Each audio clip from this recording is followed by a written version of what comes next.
រុនសួស្តីប្រិមិត្តបងប្អូនឥឡូវនេះនៅខណៈនេះម៉ោង 6:55 នាទីព្រឹកហើយចង់បង្ហាញទស្សនវិជ្ជាខ្លះជុំវិញបរិវេណផ្ទះក៏ដូចជាព្រៃព្រឹក្សាលតាវរនៅតំបន់ភូមិសាស្ត្រនេះហើយក៏សូមការអធិស្ឋានពីសំណាក់បងប្អូនដែលតែងតែទន្ទឹងរង់ចាំទស្សនាវីដេអូដែលនៅក្នុង Channel YouTube ដើរព្រៃខ្មែររបស់យើងដោយខ្ញុំបាទជា admin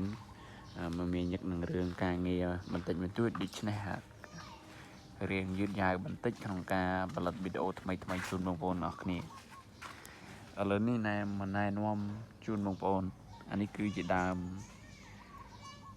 កខុបបារាំងបងប្អូនដែលមានអាយុកាលប្រហែលជា1ឆ្នាំហើយវាកម្ពស់ប្រហែលជា2ម៉ែត្រជាងនេះបងប្អូនអើយព្រះអាទិត្យចាំងរស្មីមកបងប្អូនគឺថាស្រស់បំប្រងខៀវស្រងាត់តែម្ដងបងប្អូនបៃតងខ្ចីណាហើយបៃតងខ្ចីនេះហើយសំខាន់ថ្ងៃរះមកល្អបងប្អូនអើយហើយការពីយុមិញនេះគឺយើងទទួលបានភ្លៀងមួយមេបងប្អូនហើយព្រឹកនេះគឺថាមេឃត្រចះត្រចង់ជះពន្លឺរស្មីមកលើដែនភស្តុភារនេះគឺថាស្រស់ស្អាតស្រស់ស្រាយមែនទែនហើយនេះគឺជាដើមព្រីងបងប្អូនដើមព្រីងនេះគឺមានទំហំក៏រៀងត្រឹសហើយចំណែកកម្ពស់ក៏ខ្ពស់សមល្មមហើយនោះគឺជាដើមត្របែកហើយត្របែកនេះគឺផ្លែអត់គិតរដូវគិតពេលវេលាទេបងប្អូនគឺផ្លែរហូតតែម្ដងនោះខ្ញុំបង្ហាញជូនបងប្អូនឥឡូវនេះយើងមកមើលពីទិសខាងកើតនៃដើមរុក្ខជាតិរបស់យើងបងប្អូនគឺថាពណ៌បៃតងខ្ចីស្អាតហ្មងនេះហើយវីដេអូនេះសង្ឃឹមថាជាចំណៃភ្នែកជាទស្សនវិជ្ជាមួយជូនបងប្អូនដែលតកតទៅនឹងសម្បត្តិធម្មជាតិតកតងទៅនឹងទេសភាពព្រៃឈើព្រៃភ្នំនេះ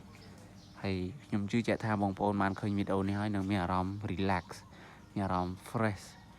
មើលទៅគឺថារីករាយសប្បាយជាមួយនឹងធម្មជាតិណាអូមួយមេឃបងប្អូនអូមេឃខៀវសងាត់តែម្ដងមេឃបងប្អូនសំឡេងចាបយំឲ្យបងប្អូនស្ដាប់សំឡេងចាបយំតោះឥឡូវយើងទៅទស្សនាព្រៃនៅខាងក្រោយតទៀតហើយគិតមកដល់ពេលនេះគឺព្រីងរបស់យើងវាផុតរដូវកាលផ្លែបងប្អូនផុតរដូវកាល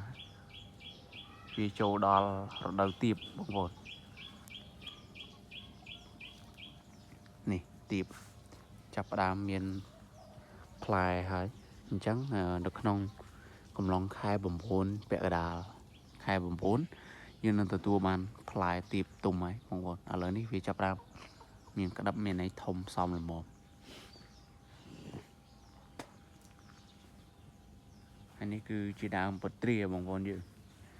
ដើមពត្រានេះពត្រាហើយពត្រានេះយើងទទួលផលបានដូចជា2 ដង 2 ឆ្នាំហើយ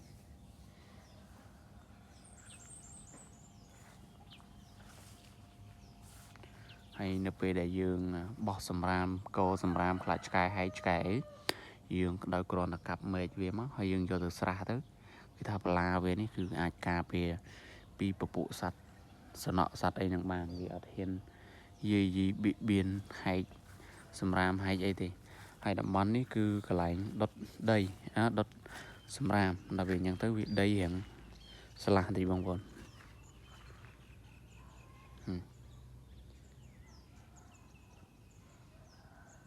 ថ្ងៃរះល្អបងប្អូន